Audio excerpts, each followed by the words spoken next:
இவங்கெல்லாம் கூட பிறந்த அக்கா தங்கச்சி இல்லையா, தாய் இல்லையா, சகோதரி இல்லையா, உறவினர்கள் பெண்கள் எல்லாம் இல்லையா?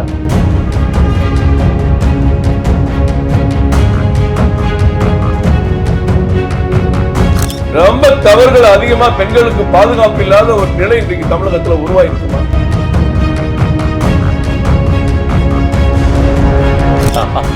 இது ரொம்ப காமெடியா இருக்கு.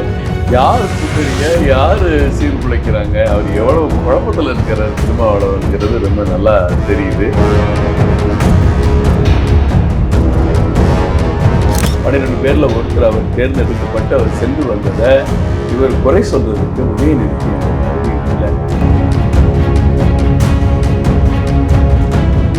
பெருந்தலைவர் காமராஜர் மக்களிடம் மிகப்பெரிய செல்வாக்கு மிக்க தலைவராக இருந்த நேரத்தில் இந்த கூட்டணி தான் திமுகவுக்கு வெற்றியை ஏற்படுத்துச்சு. ஆம்ஸ்டாங் படுகொலைக்கு பிறகு 36 படுகொலை நடந்திருக்கு. கேட்டா இன்னைக்கு என்னமோ எதிர்கட்சிகளே இல்ல, தேர்தலே இல்ல, 234 திமுக அன்னப்போஸ்டா ஜெயிச்சா.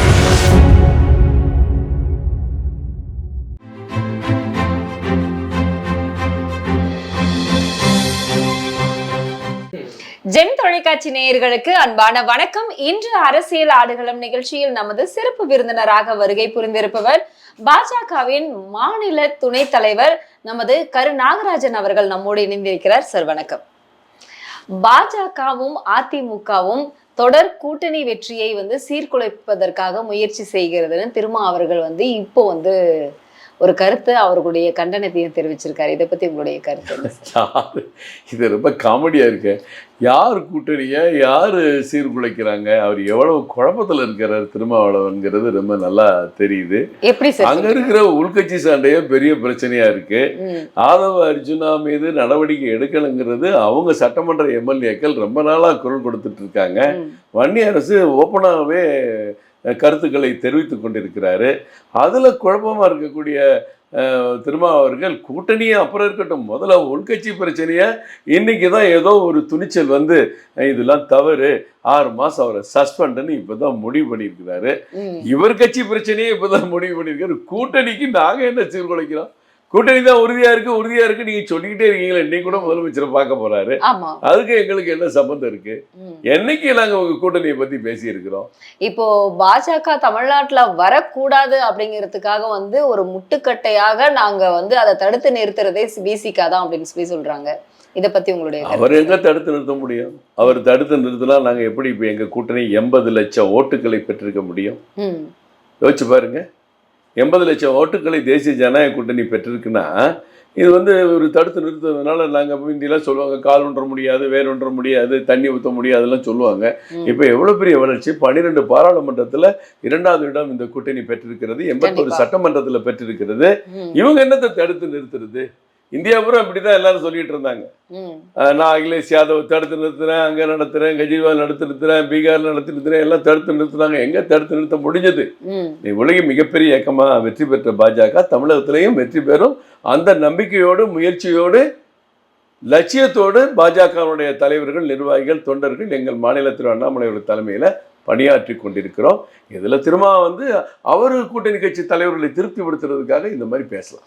இப்போ அம்பேத்கரை வைத்து அரசியல் வியாபாரம் செய்கிறார்கள் அப்படின்னு சொல்லி அண்ணாமலை அவர்கள் தெரிவிச்சிருந்தாரு. இதை பத்தி நீங்க என்ன சார் நினைக்கிறீங்க? அதாவது அரசியல் வியாபாரம் இல்லை, அரசியலுக்கு அம்பேத்கரை பயன்படுத்துவது உண்மை தானே. அவருடைய கொள்கை லட்சியங்கள் என்ன உங்கள்கிட்ட இருக்கு? அவர் ஊழல் எதிர்த்தார். இன்றைக்கு ஊழல் எதிர்த்தா 11 அமைச்சர்கள் மீது ஊழல் குற்றச்சாட்டு இருக்க கூட கட்சிகளோட நான் கூட்டணி சேர மாட்டேன்னு அவர் சொல்லியிருக்கலாம் இல்லையா? ஏன் காங்கிரஸ் திமுக கூட்டணி 10 ஆண்டு நடக்கும் போது அம்பேத்கருடைய புகழுக்கு பெருமைக்கு என்ன செஞ்சீங்க? இன்னைக்கு பாரத பிரதமர் நரேந்திர மோடி அவர்கள் வந்த பிறகு அம்பேத்கருடைய புகழை உயர்த்துவதற்கு எத்தனை திட்டங்கள்!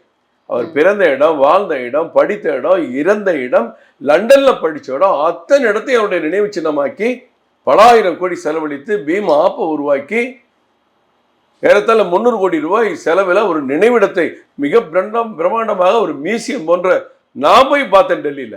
அந்த மாதிரி விஷயங்கள் எல்லாம் உருவாக்கின ஒரு பிரதமர் தானே. நீங்க என்னைக்கா பண்ணிருக்கீங்களா?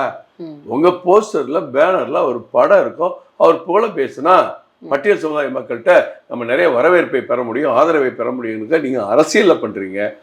எங்கள் தலைவர்கள் அவருடைய பெருமையை, புகழை, லட்சியத்தை மக்களிடம் கொண்டு சேர்க்கிற வகையில அவருக்கு பெருமை சேர்த்திருக்கிறார். லண்டன்ல ஏலம் போன அவர் படித்தட ஏலம் போன அந்த இடத்த மீட்டு இன்றைக்கு அவர் பெயர்ல அவருடைய நினைவா அங்க கல்வி இருக்க மாணவர்களுக்கு அந்த இடத்த ஒதுக்கி கொடுத்த மத்திய அரசு எங்க? எதையுமே கண்டுக்காம அரசியலுக்கு மட்டும் பயன்படுத்துறது நீங்க எங்க? அப்ப தலைவர் சொல்றது சரிதானே?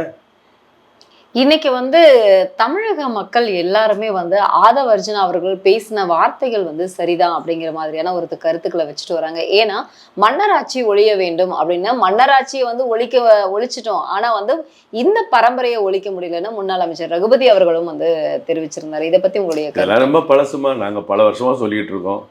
அதெல்லாம் உங்களுக்கு கேட்கல காது. இன்னைக்கு இதை பத்தி கேட்குறீங்க. எங்க தலைவர்கள் சொல்லாததா, பிரதமர் மோடி அவர்கள் சொல்லாததா, அமித்ஷா அவர்கள் சொல்லாததா? இங்க வரும்போதெல்லாம் குடும்ப ஆட்சின்னு எத்தனை முறை பேசியிருக்கிறாங்க. மன்னராட்சிய 57 வருஷமா ஒரு அரசாங்கம் இருக்கு, ஒரு ஆட்சி நடக்குது, ஒரு கட்சி இருக்குது. அதுல 2 தலைவர்கள் தான் இருப்பாங்க. பாஜகவில் 13 தலைவர்கள் வந்தாச்சு.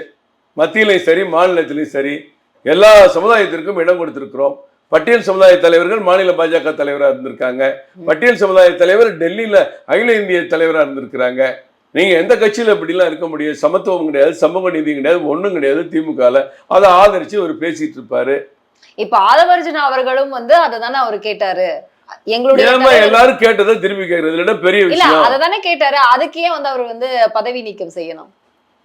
அது அவங்களெல்லாம் கேட்கணும். இல்ல அததான் கேக்குறேன். இப்ப இது வந்து சரியா அவருக்கு ஒரு மன புழுக்கம் வந்திருக்கலாம். ஏன்னா கட்சியில நான் தலைவரா நீ தலைவரா, நாங்க பேசாம இருக்கிறோம், நீ இதை பத்தி பேசிட்டு இருக்கீங்க. நீங்க சொன்னீங்களே கூட்டணியில குழப்பம் பண்றது பாஜகவா அதிமுகவின் கேள்வி கேட்டீங்களா, எவ்வளவு பெரிய தவறுன்னு இப்ப நீங்க புரிஞ்சுக்குவீங்க. இப்ப அவர் கேட்ட கேள்வியினால கூட்டணியில குழப்பம் தானே இடைநீக்கம் பண்ணிருக்காங்க. அது அவங்க கட்சியில நோட்டிக்கும். அதை வச்சுனா பெரிய உலக பெரும் தலைவர்ல அவர் நீக்கினா என்ன, சேர்த்தா என்ன, எங்களுக்கு என்ன, மக்களுக்கு என்ன?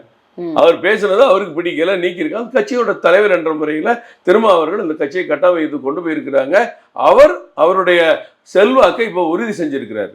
நான் யாருக்கும் அடிமை இல்லை, கட்சியோட கொள்கை லட்சியப்படி நடக்கணும். அப்போ அதை வச்சு நான் பேசுறது தப்பு, இது கூட்டணிக்கு எதிரான கருத்து அப்படின்னு சொல்லியிருக்கலாம்.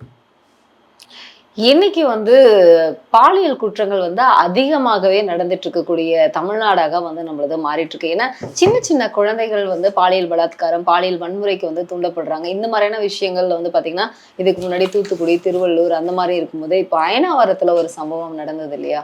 அதற்கு வந்து இப்போ அந்த 7 பேரையுமே வந்து விடுதலை செஞ்சிருக்கு. இதை பத்தி வந்து அண்ணாமலை அவர்களும் வந்து தலைவர் வந்து இது வந்து தவறு, இதுக்கு வந்து முதல்வர் அவர்கள் வந்து பதில் சொல்லி ஆகணும், விளக்கம் அளிக்கணும்னு சொல்லியிருந்தாரு. இதை பத்தி உங்களுடைய கருத்து என்ன சார்? மிகப்பெரிய கொடுமையான, வேதனையான, மன்னிக்க முடியாத குற்றம். ஒரு மனநலம் குன்றிய மாணவி நாம் செய்கிறது தவறா சரியா என்று கூட தெரியாத மனநிலையில, அதெல்லாம் நீங்க படிச்சு பார்த்தீங்கன்னா ஐஸ்கிரீம் கொடுத்து ஏமாத்துறது, சாக்லேட் கொடுத்து ஏமாத்துறது, பைக்ல கூட்டி போய் சுத்துறது, தவறான ஆபாச வீடியோ காட்சிகளை காண்பித்து கெடுப்பது. எப்ப இது திட்டமிட்ட சதி தானே, திட்டமிட்ட செயல் தானே. திட்டமிட்டு அந்த பெண்ணோட வாழ்க்கையை சீரழிச்சிருக்காங்கல்ல. தாய் இல்லை, தந்தை வந்து அந்த பொண்ணை காப்பாற்றணும். இப்படி மனநலம் கொண்டிருந்தாலும் அந்த பிள்ளை கல்வி கற்றால் அதுல மேம்படுறதுக்கு வாய்ப்பு இருக்கு. ஏதாவது ரிசர்வேஷன்ல ஒரு வேலை கிடைக்க வாய்ப்பு இருக்கு. ஒரு நார்மல் பொண்ணு எந்த அளவுக்கு ஒரு 50% பண்ணா கூட அந்த பொண்ணு தப்பிக்க, வாழ்க்கையில முன்னேற வாய்ப்பு இருக்குன்னு ஒரு தந்தை அதை கஷ்டப்பட்டு படிக்க வச்ச தந்தை மனசு எவ்வளவு வேதனைப்படும். இவங்கெல்லாம் கூட பிறந்த அக்கா தங்கச்சி இல்லையா, தாய் இல்லையா, சகோதரிகள் இல்லையா, உறவினர்கள் பெண்கள் எல்லாம் இல்லையா? இப்படி போய் ஒரு ஏமாற்றி மோசடி பண்ணவங்களை நீங்க எப்படி விசாரணை பண்ணிட்டு நீங்க அனுப்பலாம்? கேட்டா அந்த பொண்ணுகிட்ட வந்து நம்ம விசாரிக்க முடியலன்னு நீங்க சரிவர பதில் கிடைக்கலங்கிற ஒரு கருத்தை போலீஸ் எப்படி சொல்ல முடியும்? இப்ப எல்லாரையும் வீட்டுக்கு அனுப்பிட்டு 2 பேரும் வந்து மாட்டினா, அதுல ஒருத்தன் சின்ன பையன் 19 வயசு, அவனை வந்து மைனர் இதுக்கு அனுப்பு, ஒருத்தனை புலல் சிறைக்கு அனுப்பு, மற்றவங்களை தேடி பிடிக்கிறதுக்கு 4 தனிப்படை போடு. குற்றவாளிகள்லாம் அவங்கள்ட்ட மாட்டின பிறகு வீட்டுக்கு அனுப்பிட்டு இப்போ போய் தேடிட்டு இருக்கீங்க. இது எவ்வளவு பெரிய தவறு. அப்ப இந்த மாதிரி தவறு செய்யறவங்களுக்கு சமூகத்துல எப்படிங்க பயம் வரும்? இப்போ அரசு பள்ளிகளிலேயே இந்த மாதிரியான குற்றங்கள் அதிகமாக நடக்குது. இப்போ குற்றங்கள் குறைவது வந்து சாதனை அல்ல, குற்றங்கள் வந்து நடக்காமலே இருப்பதுதான் சாதனை. அது தமிழ்நாட்டில் நடக்கிறது அப்படின்னு தமிழகத்தின் முதல்வர் அவர்கள் வந்து சொல்லியிருக்காரு. நாங்க கேட்க வேண்டிய கேள்வி அவர் சொல்லியிருக்கிறாரு. குற்றங்கள் குறைவதுங்கிறது ஒரு கணக்கு இல்லை, குற்றங்கள் பெருகுவதுன்னு குற்றங்களே நடக்கலையம்மா. எத்தனை பள்ளிக்கூடத்துல ஆசிரியர்கள் மாற்றாங்கம்மா. பொதுமக்கள்கிட்ட நீங்க வந்து பேப்பர் நியூஸ்ல நீங்க போய் கன்னிமேல லைப்ரரியில உட்காருங்க. ஒரு 3 வருஷம் பேப்பர் எடுத்து ஒண்ணுன்னா படிங்க. எத்தனை சம்பவம் தமிழ்நாட்டில் ஸ்கூல் பிள்ளைங்க நடக்குது. ஒரு போடியா ஒருத்தன் என்சிசி நான் ட்ரைனிங் கேம்ப் பண்றேன்ட்டு மாணவிகளை சீரழிக்கிறான். 12 கேம்ப் போட்டிருக்கு, ஒரு விஷயம் தான் வெளியே வந்துச்சு, மீதி கேம்ப்ல என்ன நடந்துச்சுன்னு நமக்கு தெரியாது. ஒருத்தன் போலித்தனமா ஸ்கூல்ல போய் என்சிசி கேம்ப் நடத்துற அளவுக்கு தானே தமிழ்நாடு இருக்கு, தமிழ்நாடு பள்ளிக்கூடங்கள் இருக்கு. நேற்றைக்கு ஒரு பொண்ணு ஆசிரியர் காலைல 6:30 மணிக்கு ஸ்கூலுக்கு வந்துடுவான், 7:30 மணிக்கு தான் போவான், அவனுக்கு இதுதான் வேலை, பிள்ளைகள் எல்லாம் அது செய்ய இது செய்ய எல்லா வேலையும் பார்த்துட்டு அவங்கள்ட்ட தப்பா பிஹேவ் பண்ணுவான் அப்படின்னு பிள்ளைங்க எல்லாம் நேற்று ஸ்கூல்ல அழுதுட்டு பேட்டி கொடுக்குறாங்களா? எங்க இருக்காரு முதலமைச்சர்? இதெல்லாம் அவர் கண்ணுக்கு தெரியாதா? ரொம்ப தவறுகள் அதிகமா, பெண்களுக்கு பாதுகாப்பு இல்லாத ஒரு நிலை இன்றைக்கு தமிழகத்துல உருவாயிருக்குமா? இதுதான் உண்மை. நீங்களும் ஒரு சராசரி சகோதரி என்ற அடிப்படை நீங்க யோசிச்சு பாருங்க. இப்போ காவல்துறை சிறப்பாக என் கட்டத்தின் கீழ் சிறப்பாக செயல்படுகிறது முதல்வர் சொல்லியிருக்காரு. அப்ப இதெல்லாம் அது வேற காவல்துறை தனியா இருக்கா? இல்ல அததான் நான் கேட்கிறேன். இப்ப நம்ம பாக்குற காவல்துறை வேற, அவர் கீழே ஏதாவது ஒரு காவல்துறை அண்டர் கிரவுண்ட்ல இருக்கா? இந்த தவறுலாம் நம்ம தானே பார்த்துட்டு இருக்கோம். ஆம்ஸ்டாங் படுகொலைக்கு பிறகு 36 படுகொலை நடந்திருக்கு. கேட்டா அதெல்லாம் அவங்க தனிப்பட்ட முறையில பழி வாங்கப்படுறாங்க, அதை பண்றாங்க. ஓசூர்ல கோர்ட் வாசல் வச்சு வெட்டுறான், ரோட்ல சுத்தி மக்கள் வெடி, ஒரு துளி பயம் இல்லை. நேற்று ஆட்டோல திண்டுக்கல் பக்கத்துல ஒருத்தர் வெட்டியிருக்கான் ரோட்ல, எந்த பயம் இல்லைங்க. சட்டத்தை பார்த்து பயமே இல்லாத அளவுக்கு நம்ம காவல்துறை கெடுபிடி இல்லாம இருக்கா? இல்ல குற்றம் பெற்றவங்களுக்கு தண்டனை வாங்கி தராம மக்களை ஏமாத்திட்டு இருக்கோமா? சட்டத்தை ஏமாத்திட்டு இருக்கோமா? இல்ல குற்றம் செய்தவர்கள் தப்பிக்கிறதுக்கு நம்மளே வழி ஏற்படுத்தி கொடுத்துட்டு இருக்கோமா? இது மிகப்பெரிய ஒரு அநியாயம். இதற்கு பெரிய விஷயம் இந்த செயின் அக்கிறதெல்லாம் பாத்தீங்கன்னா, கார்ல செயின் அக்குற அந்த பொம்பளை இழுத்துட்டே போறோம், பைக்ல செயின் அழுக்குற சகோதரி பிடிக்காம துடிக்கிறாங்க, அந்த பைக்ல இழுத்துட்டே போற. இந்த மாதிரி கொடுமையெல்லாம் எந்த தமிழ்நாட்டில் தான் அதிகமா நடக்குது. செயின் அக்கிறது, செயினை போட்டு இழுத்துட்டு போறதெல்லாம் பெண்கள் குற்றம் தானே, பெண்கள் மீதான பாதிப்பு தானே. அதெல்லாம் என்ன பண்ணிட்டு இருக்கீங்க? எத்தனை பேரை கண்டுபிடிச்சு எத்தனை பேருக்கு நீங்க தண்டனை கொடுத்தீங்க? செயின் அத்தவன் குற்றவாளி கண்டுபிடிச்சா இவனுக்கெல்லாம் ஆயுள் தண்டனை வாங்கி கொடுத்தா 10 வருஷம் கடுங்காமல் தண்டனை கொடுத்தா தானே அவெல்லாம் பயப்பட மாட்டான். இப்போ ஹெல்மெட்டை மாட்டிட்டு அவன் பாட்டுக்கு அத்துட்டு போயிட்டு இருக்கான். தூத்துக்குடியில நடந்த விவகாரத்துக்கு ஆசிரியர் ஒரே வாரத்துல 4 நாட்கள்லயே வெயில் கடிச்சு வெளியே வந்துட்டாரு. இத பத்தி கோர்ட் விசாரணை செய்யும் பொழுது அரசு விடக்கூடாது, அரசு விடக்கூடாது. இதுல மட்டும் சிபிஐ வழக்கு வேணும், 3 பேர் படுகொலைக்கு தலைவர் கேட்டதுக்கு என்ன காரணம்? மாநிலத்தில் அண்ணாமலை பல்லடம் அவினாசி பாளையத்துல 3 பேர் கொலை வழக்குல ஏன் சிபிஐ கேட்டாரு? இந்த மாதிரிதான் வெளியே வந்துருவாங்க, சாதாரணமா விடக்கூடாது. ஒரு வீட்டுல தூங்கிட்டு இருக்க 3 பேரை நைட்ல கொலை பண்ணி நகையில கொள்ளையடிச்சிட்டு போனா இது என்ன தமிழ்நாடா சுடுகாடா? அதுதான் கேட்கிறாரு. அந்த மாதிரி இந்த பெயில வர்றதெல்லாம் பெரிய அநியாயம். நீதிமன்றங்கள் பெயில் நீதிமன்றங்கள் கொடுத்தாலும் அதை காவல்துறை தடுத்து நிறுத்தணும், குற்றத்தினுடைய தன்மையை பார்த்து தடுத்து நிறுத்தணுங்கிறது. அதுக்குதான் கோர்ட் தமிழக காவல்துறையே இந்த பாலியல் வழக்குகளை விசாரிக்க கூடாது அப்படின்னு சொல்லி ஒரு தீர்ப்பு போட்டாங்க சிபிஐ விசாரணைக்கு. ஆனா அது வேண்டாம் அப்படின்னு தானே தமிழக அரசு திரும்பவும் உச்சநீதிமன்றம். இதே முதலமைச்சர் அவர் எதிர்கட்சியா இருக்கும் போது எத்தனையோ வழக்குகளுக்கு சிபிஐ விசாரணை வேணும்னு சொல்லியிருக்கிறார்ல. அப்ப அவரு நான் ஒண்ணு செய்வேன் நீங்க ஏத்துக்கணும், நீங்க ஒண்ணு சொன்னா நான் கேட்க மாட்டேங்கிற மாதிரி இருக்கக்கூடாது. இன்னைக்கு இவர் முக்கியமான மாநில அளவுல ஒரு பாதிப்பை ஏற்படுத்துகிற வழக்குல அவங்க கேட்டா அதை ஒத்துழைக்கணும். அதை ஏத்து மேல்முறையீடு போறேன், அங்க போறேன், எங்க போறேன்னு போக கூடாது. பல்லடம் அவினாசி பாளையத்துல இப்ப ஏற்கனவே பல்லடத்து பக்கத்துல இன்னொரு ஊர்ல இதே மாதிரி வீட்டுக்கு பக்கத்துல தண்ணி போட்ட பசங்களெல்லாம் விரட்டி இருக்காங்க வீட்டுக்காரங்க. அவன் தோட்டத்துக்குள்ள போய் குடிக்காதரான்னு அவன் தோட்டத்துக்கு போயிட்டு காலையில அத்தனை பேரையும் கொலை பண்ணிட்டு போயிட்டான் அவர் வீட்டுல. இது வரைக்கும் அந்த குற்றவாளி கேஸ் என்ன நமக்கு எல்லாம் தெரியுமா? நானும் ஃபாலோ பண்ணல, நீங்களும் ஃபாலோ பண்ண, இதாங்க சமூகம். இப்போ டங்ஸ்டன் சுரங்கப்பாதைக்கு எதிரான தீர்மானத்தை ஆதரிக்கிறதாக அதிமுக அரசு சொல்லியிருக்கு. இது முன்னாடியே இந்த பிரச்சனைகளை கையில் எடுத்திருந்தா இவ்வளவு தூரம் வந்திருக்காதுன்னு இபிஎஸ் அவர்கள் சொல்றாரு. இதை பத்தி உங்களுடைய கருத்து என்ன சார்? இதுக்கு காலையில இன்னைக்கு தீர்மானம் வந்திருக்கு, சட்டமன்றத்துல பேசுறாங்க, துரைமுருகன் பேசுறாரு, முதலமைச்சர் பேசுறாரு, இபிஎஸ் பேசுறாரு, பாஜக குழு தலைவர் நைனா நாகேந்திரன் பேசியிருக்கிறாங்க. சில பேர் கண்ணை மூடிட்டு மத்திய அரசு குறை சொல்றதுக்குன்னு ஒரு சில வேல்முருகன் மாதிரி சில பேர் எல்லாம் பேசியிருக்கிறாங்க. ஆனா எங்க தலைவர் இதை நேற்றே இந்த அறிக்கையை ரெடி பண்ணி ட்விட்டர் வெளியிட்டாங்க. கனிம வள சுரங்கத்துறையினுடைய அமைச்சர் மாண்புமிகு கிஷன் ரெட்டி அவர்கள்ட்ட போன்லையும் பேசியிருக்கிறார். அவருக்கு தொடர்பும் கொண்டிருக்காரு. தயவு செய்து மக்களை பாதிக்கக்கூடிய விஷயமாக இந்த டங்ஷன் துறைமுக டெண்டர் இருக்கிறதுனால அது ரத்து செய்ய கேட்டுக்கொள்ளுன்னு கோரிக்கை வச்சாச்சு. உங்க தீர்மானத்துக்கு முன்னாடி தமிழக பாஜகவுடைய தீர்மானம் டெல்லிக்கு போயிருச்சு, தமிழக மக்களுக்காக, மதுரை மக்களுக்காக. ஏன் இப்போ திமுக அரசு வந்து ஏன் இவ்வளவு வந்து ரொம்ப எப்படி சொல்றது, ரொம்ப மெதுவா அவங்களுடைய வேலைகள் எல்லாத்தையும் வந்து பாக்குறதுக்கு காரணம் என்னவாக இருக்கும்னு நினைக்கிறீங்க? அதெல்லாம் தூங்குறாங்கம்மா. அவங்களுக்கெல்லாம் இப்பதான் நீங்க தான் பாக்குறீங்களா, முதலமைச்சர் தலைமையில கூட்டம் நடக்குது. கூட்டத்துல என்ன சொல்றாங்க, 2026 தேர்தலுக்கு இப்பொழுதே தொகுதிக்கு ஒருவரை நியமித்து விட்டோம், அமைச்சர் பொறுப்பாளர்கள் நியமித்து விட்டோம், பொறுப்பாளர்கள் உதயநிதி ஸ்டாலின் அவர்கள் தலைமையிலே கூட்டத்தில் கலந்து கொள்கிறார்கள், பங்கேற்கிறார்கள், மாவட்டம் ஆய்வுக்கு போறாருன்னு இவங்களுக்கு அடுத்த திருப்பி எப்படி ஆட்சிக்கு வந்து இங்க உட்கார முடியும், எப்படி ஊழல் செய்ய முடியும், அந்த திட்டம் தான் மனசுல இருக்கக்கூடிய. இந்த மாதிரி திட்டத்தெல்லாம் கவனிக்கிறதுக்கு அவங்களுக்கு நேரம் இல்லை. நேரம் இருந்தா 10 மாசத்துக்கு முன்னாடியே அவங்க கேட்ட விளக்கத்துல போய் இல்ல நாங்க இதை வேண்டாம்னு நினைக்கிறோம், நாங்க எதிர்க்கிறோம், தயவுசெய்து இந்த டெண்டர் வெளியிட வேண்டாம்னு நேரடியா இங்க இருக்கிற அமைச்சர் துரைமுருகனும் மற்றவர்களும் போய் பேசலாம் இல்லைங்க. மத்திய அரசுல எல்லாத்துக்கும் போறீங்கல்ல, இதுல 500 கோடி நிதி கொடுங்க, 1000 கோடி நிதி கொடுங்க, பெரிய கருப்பன் போறாரு, ஒவ்வொரு அமைச்சரா போய் பாக்குறாங்க, விவசாயத்துறை அமைச்சர் போறாரு.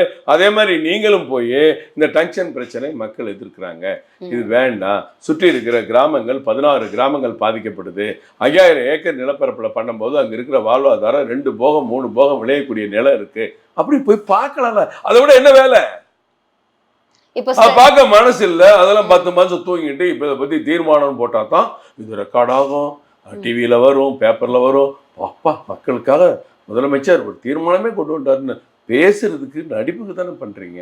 உண்மையான அக்கறை இருந்தா 10 மாதத்துக்கு முன்னாடி இந்த வேலையை நீங்க பார்த்துருப்பீங்க, நேரடியா மத்திய அமைச்சர்கள் போய் பார்த்துருப்பீங்கல்ல, பழைய கவர்மெண்ட்லயே நீங்க பார்த்துருக்கலாமே.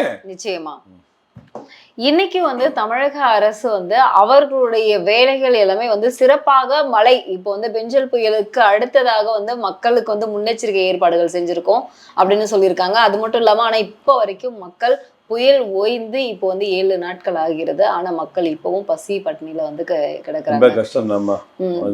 அது விழுப்புரம் திருவண்ணாமலை மாவட்டங்கள் எல்லாம் புயல் மழை வெள்ளத்துல தூத்துக்குடி திருநெல்வேலி பகுதிக்கு பாதிக்கும் போது 6000 ரூபாய் நம்ம கொடுத்தோம். அதே இதை கடலூர், விழுப்புரம், திருவண்ணாமலை, கள்ளக்குறிச்சி பகுதி மக்கள் கொடுக்கணுமா வேண்டாமா? நிச்சயமாக கொடுக்கணும். ஒரு அமைச்சர் சொல்ல மாதிரி 1000 ரூபாய் நாங்க கொடுக்காட்டி மக்கள்லாம் பட்டினி கிடப்பாங்கன்னு பொன்முடி பேசினார். ஏற்கனவே ஓசி பஸ்ன்னு பேசுவாரு. ஏற்கனவே நீங்க என்ன சும்மா ஓட்டு போட்டீங்கன்னு கேட்டார் கூட்டத்தில். இதெல்லாம் அவர் சொல்றதெல்லாம் ஓப்பன், நான் தனிப்பட்ட யூகத்துல சொல்ற விஷயம் இல்லை. அப்படிப்பட்டவர் இன்னைக்கு இந்த 1000 ரூபாய் வச்சுதான் பட்டினி போதுங்கிற அளவுக்கு நீங்க கற்பனையில வாழ்ந்துட்டு இருக்கீங்க. 1000 ரூபாய் இன்னைக்கு என்ன செலவுக்கு? நீங்கள் கொடுக்குற 1000 ரூபாயில வீட்டுக்கார் தெரியாமல் 500 ரூபா எடுத்துகிட்டு போனால் 2 குவார்ட்டரில் காலி உன் காசு. அதுதான் இன்றைக்கி இருக்க நிலைமை. இப்போ இந்த 2000 ரூபாங்கிற எவ்வளோ வாழ்வாதாரத்தை அவங்களுக்கு திருப்பி கொடுக்கும்? துணிமணி போய், எலக்ட்ரானிக் பொருட்கள் போய், படிக்கிற உபகரணங்கள் போய், வீடு இடிஞ்சு விழுந்து எல்லாம் தண்ணியில் மொத்த வீடு பொருட்களும் நாசமான போது இந்த 2000 ரூபா கொடுத்து அவங்க எந்திரிச்சு வந்துடுவாங்களா? அவங்க திரும்பி வாழ்க்கை அவங்களுக்கு சீராகவே 2 மாதம் ஆகுமா, 3 மாதம் கூட ஆகலாம். ரொம்ப கஷ்டப்படுறவங்களுக்கு என்ன வழி யோசிச்சு பாருங்க. வசதி வாய்ப்பு உள்ளவங்க ஒரு கடனை வாங்கிடுவாங்க, பேங்க்ல கடன் வாங்குவாங்க, நகை நட்ட பேங்க்ல அடகு வச்சுக்குவாங்க. ஏழை மக்கள் என்ன செய்வாங்க? பாரத பிரதமர் கொடுக்குற 20 கிலோ 30 கிலோ அரிசி தான் இன்னைக்கு அவங்களுக்கு வாழ்க்கைக்கு ஆதாரமா இருக்கு. அது கூட மாநில அரசுக்கு முந்தி 4 ரூபா 3 ரூபா கொடுத்தாங்க, இப்ப அதுவும் வேண்டாம்னு மொத்தத்தையும் பிரதமரை இலவசமா கொடுத்துருக்காரு. அதுதான் இன்றைக்கு ஏழை மக்களுக்கு உதவி செய்யும். இந்த 6000 ரூபாய் நீங்க எங்கேயும் கொடுக்கணும். எங்க கூட்டணி கட்சி தலைவர் அன்புமணி கேட்டிருக்காரு, அங்க மட்டும் எப்படி 6000 கொடுத்தீங்க, இங்க 2000 கொடுக்கணும்? அவர் கேட்டது நியாயம். எங்க தலைவர் போய் பார்வையிட்டு வந்தாரு, எல்லா மாவட்டங்களுக்கும் வேண்டுகோள் வச்சிருக்காரு. இங்க இருந்து வியாழக்கிழமை 10,000 மூடை அரிசி, 5 கிலோ 10,000 பேக் அரிசி மற்றும் பிரெட்டு, சாரீஸ், பெட்ஷீட்டு எல்லாமே இங்க இருந்து அனுப்புறோம்.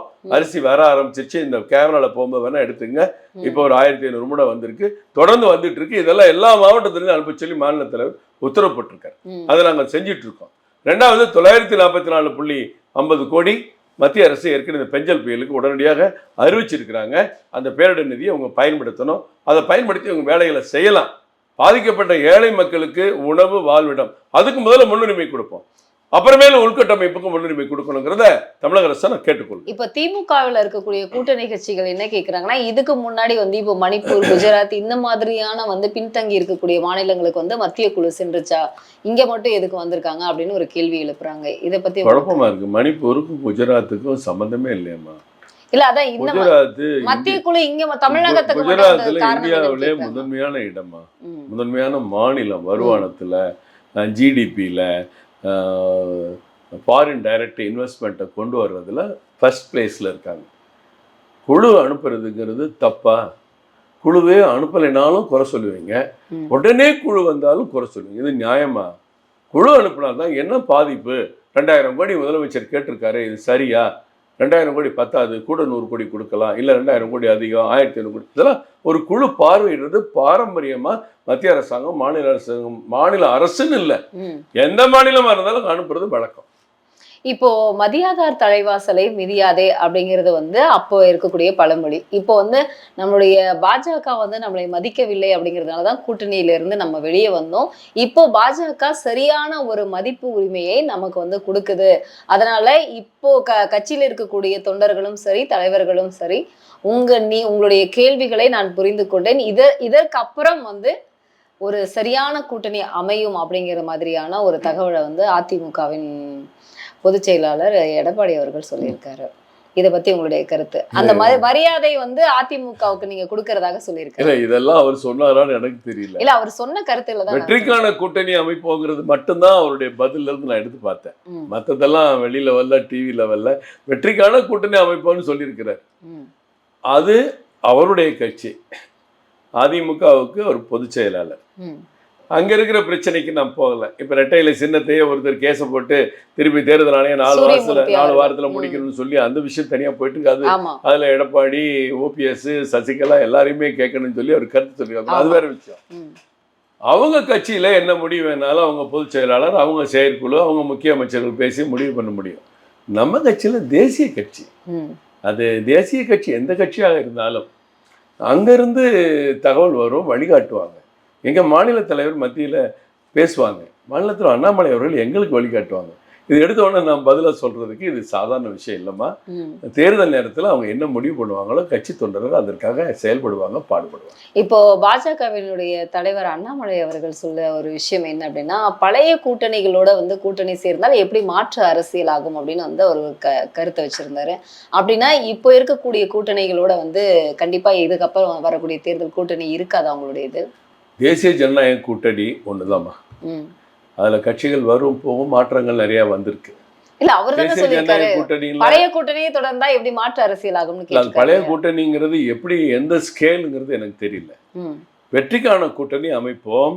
2026 தமிழ்நாட்டுல கூட்டணி ஆட்சி தான்.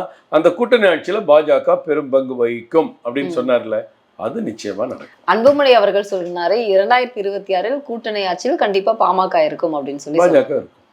இப்ப வந்து பாஜக தான் கூட்டணி ஆட்சி அமைக்கும் அப்படிங்கிறது. பாஜகவும் இருக்கும், எல்லாரும் சேர்ந்து தானே கூட்டணி ஆட்சி. சின்ன கட்சி பெரிய கட்சி எல்லாம் பார்க்க மாட்டாங்க, எல்லாம் சேர்ந்து கட்சி. கண்டிப்பா தேசிய ஜனநாயக கூட்டணி சார்பில் தமிழகத்துல ஒரு கூட்டணி ஆட்சி அமையும், அதுல பாஜக இருக்கும். இப்போ கம்யூனிஸ்ட் கட்சியின் தலைவர் வந்து கே பாலகிருஷ்ணன் வந்து என்ன சொல்லியிருக்காருன்னா, திராவிட கட்சிகளுக்கு கூட்டணி கட்சிகள் இல்லாமல் இந்த 2 கட்சிகளுமே வந்து ஆட்சி அமைக்க முடியாதுன்னு சொல்லியிருக்காரு. இந்த கருத்தை நீங்க எப்படி பாக்குறீங்க? இது 1967 இருந்து அதுதானமா தமிழ்நாட்டில் நடக்குது. கூட்டணி இல்லாம இந்த கட்சி இல்லை. இது ராஜாஜி அவர்கள் வகுத்த பாதை. பெருந்தலைவர் காமராஜர் மக்களிடம் மிகப்பெரிய செல்வாக்கு மிக்க தலைவராக இருந்த நேரத்தில் இந்த கூட்டணி தான் திமுகவுக்கு வெற்றியை ஏற்படுத்துச்சு. அன்னையிலிருந்து அந்த அந்த அப்படியே அந்த கூட்டணி தொடர்ந்துட்டு தான் இருக்கு. யாருமே கூட்டணி இல்லாம இருக்க மாட்டாங்க. அதைத்தான் அவர் சொல்லியிருக்கிறார், சொன்னது சரிதான். 234 தொகுதிகளிலுமே நாங்கள் வெற்றி பெறுவோம் அப்படின்னு வந்து சொல்லியிருக்காங்க. ரகுபதி அவர்கள் வந்து இது கண்டிப்பா சாத்தியமா அப்படின்னு வந்து ஒரு கேள்வியை ஃபர்ஸ்ட் வச்சிருந்தாரு. இப்போ வந்து சேகர் பாபு அவர்களும் வந்து 234 தொகுதியிலையும் வந்து நாங்கள் வெற்றி பெறுவோம், திமுக தான் அடுத்தது, இனிமேல் அடுத்த ஆட்சியும் அவர்களுடையதுதான் அப்படின்னு சொல்லியிருக்காரு. எல்லாரும் அப்படிதானே பேசுவாங்க. முதல்வர் அவர்கள் முதல்வர் சொல்ற 200 தொகுதின்னு சொன்னாரு. இவங்க 234 தொகுதிகளையும் வெற்றி அப்படின்னு ஆசைப்படுறாங்க. 126 வெற்றி பெறுவோம்னு சொல்ல முடியுமா? மீதி இருக்கிற 118 தொகுதியை நாங்க யாரான்னு அவன் தேட ஆரம்பிச்சிருவான். அப்ப இவங்கெல்லாம் தோக்குற தொகுதி, இதெல்லாம் ஜெயிக்கிற தொகுதின்னு பேசிடுவான். அவருடைய ஆசையை செயல்பாடு வெளிப்படுத்துறாரு.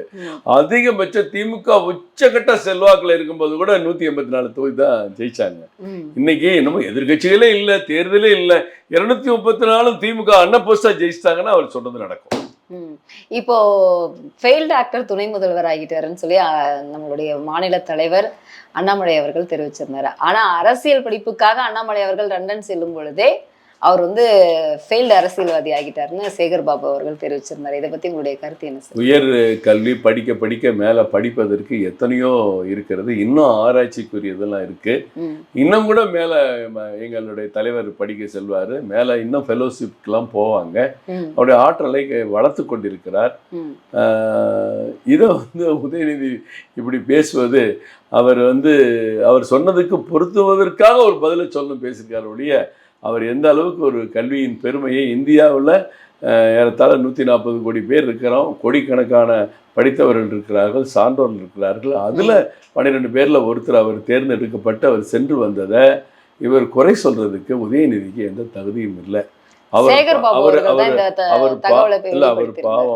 சேகர் பாபு பாவம். இன்னைக்கும் உதயநிதி ஒரு கருத்தை 2 நிமிடம் தொடர்ந்து பேச முடியாது. இப்போ நீங்கள் அரை மணி நேரம் கேட்குறீங்க, நான் சொல்லிகிட்டே இருக்கேன். அவர் ஒரு கேள்வியிலே டென்ஷன் ஆயிடுறாரு. ஏதாவது ஒரு அறிக்கை ஒரு புயலால் பாதிக்கப்பட்ட ஒரு அறிக்கையை கூட அதிகாரிகள்லாம் பக்கத்தில் வச்சுட்டு பேப்பரை பார்த்து படிக்கிறாரு. அப்போ என்ன நிலையில் அவர் இருக்காரு? அவர் எங்கள் தலைவருடைய உயர்கல்வியெல்லாம் பார்த்தா அவருக்கு பொறாமையாக தான் இருக்கும். அதனால தான் அப்படி பேசுகிறேன். சீமான் அவர்கள் RSS பாஜகவுக்கு நட்புறவோடு செயல்படுவதாக ஒரு தகவல் வெளியாகுது. அது போலதான் அண்ணாமலை அவர்களும் அண்ணனை பத்தி எல்லாம் எதுவும் பேசாதீங்க அப்படின்னு அவர் சொல்லியிருந்தாரு. இதை பத்தி உங்களுடைய கருத்து? உண்மையாலுமே அவர் உங்களோட கூட்டணி அமைக்கிறதுக்கான ஒரு வேலைகள் தொடர்ந்து அவருடைய கொள்கை வேறு, லட்சியம் வேறு, சித்தாந்தம் வேறு, அவருடைய வழியில் அவர் போயிட்டு இருக்காரு. அதான் சீமா அண்ணன் அவருடைய கருத்துல அவர் போயிட்டு இருக்காரு. இவர் திடீர்னு சொன்ன பேட்டியில நானும் பார்த்தேன், சங்கினா நண்பன், திராவிடன்னா திருடன் அப்படின்லாம் சொன்னதை பார்த்தேன். இது அவரை சங்கின்னு சொன்னதுனால அவர் சொல்றாருன்னு நினைக்கிறேன். அவர் கொள்கை வேறு, எங்கள் கொள்கை வேறு. எங்கள் தலைவர் அண்ணன்னு சொன்னால் அது மரியாதை. முதல்ல அவர்களின் தான் நான் சொல்கிறேன், அதை நான் கொச்சைப்படுத்தி பேசலை. இந்த மாதிரி ஒரு பண்பான தலைவர் பண்பாக பேச, எல்லாருக்குமான தலைவர் அம்பேத்கர் அப்படிங்கிற ஒரு மேடை யாருக்கு வியூகமாகவும் விரக்தியாகவும் நீங்கள் பார்க்குறீங்க? அண்ணாமலை அவர்கள் சொல்லியிருக்காரு, விஜய் அவர்கள் அறிவை வளர்த்து கொள்ள வேண்டும் அப்படிங்கிற ஒரு கருத்தையும் வச்சு அறிவை வளர்த்து கொள்ளணும்னு விஜய் சொல்லியாமா தெரியணும்? நீங்க படிச்ச வாத்தியார் சொல்லலையா? இல்ல, அண்ணாமலை அவர்கள் தான் விஜய்க்கு சொல்லியிருக்காரு, விஜய் அறிவை வளர்த்து கொள்ளணும் அப்படின்னு சொல்லியிருக்காரு. வளர்த்துக்கணும்னா தெரிஞ்சுக்குங்க, படிச்சுக்குங்கன்னு சொல்லியிருக்கிறாரு. நிறைய பிரச்சனைகள் வரும். இப்போதானே வந்திருக்காங்க, 2 கூட்டம் தான் அட்டன் பண்ணியிருக்காரு. அது வேற பேட்டியில் சொன்னது. இது எல்லோருக்குமான அம்பேத்கருங்கிறது நல்ல தலைப்பு தான். எல்லாருக்குமே அம்பேத்கர் பொதுவான தலைவர் தானே, நாட்டுக்கு நல்ல வழிகாட்டியிருக்கிறார், சட்ட மேதை. அவர் என்ன சிலர் எங்க கட்சிக்கு தான் அம்பேத்கர்னு சொன்னதை ஆதவ அர்ஜுனா திருமாவளவனுக்கு போட்டியா எல்லோருக்கும் தான் அம்பேத்கர், உங்களுக்கு மட்டும் இல்லைன்னு தலைப்பு வச்சிருப்பாருன்னு நான் நினைக்கிறேன். அவருக்கு இதை எடுத்து சொல்லுவதற்காக இந்த தலைப்பாக இருக்கும். நீங்க திருமாவளவன் சொல்லுவதற்காக வச்சு இருக்கலாம். நீங்க சொல்றதை நான் ஒத்துக்கிறேன். இந்த நிகழ்ச்சி அரசியல் மேடையாக பார்க்கப்படுதா இல்ல அம்பேத்கருக்கான மேடையாக பார்க்கப்படுதா? நிச்சயமா அரசியல் மேடை தான். அரசியல் தமிழ்நாட்டுல எது வந்தாலும் அரசியல் மேடை தான். இங்க கல்யாண வீடு, சாவு வீடு, திருவிழா, சடங்கு வீடு, எங்க போனாலும் பொதுக்கூட்டம், மீட்டிங், மாநாடு எல்லாமே அரசியல் மேடை தான். ஏதாவது ஒருத்தர் பெரியவர் இறந்துட்டாரு, 2 தலைவர்கள் போகும்போது எதிர் முதிர பேசிட்டா இவர் சந்திப்பு அப்படின்னு நீங்க நியூஸ் போடுறது இல்லையா? அப்ப அது அரசியலை தானே பாக்குறீங்க. இதுவும் அரசியல் மேடை தான். அதனாலதான் இன்னைக்கு ஆதவ அர்ஜுனா நீக்கப்பட்டிருக்கிறார். உங்களுடைய எக்ஸ்க்ளூசிவான கருத்துக்களை எங்களோட பகிர்ந்ததுக்கு ரொம்ப நன்றி சார். நன்றி, வணக்கம்.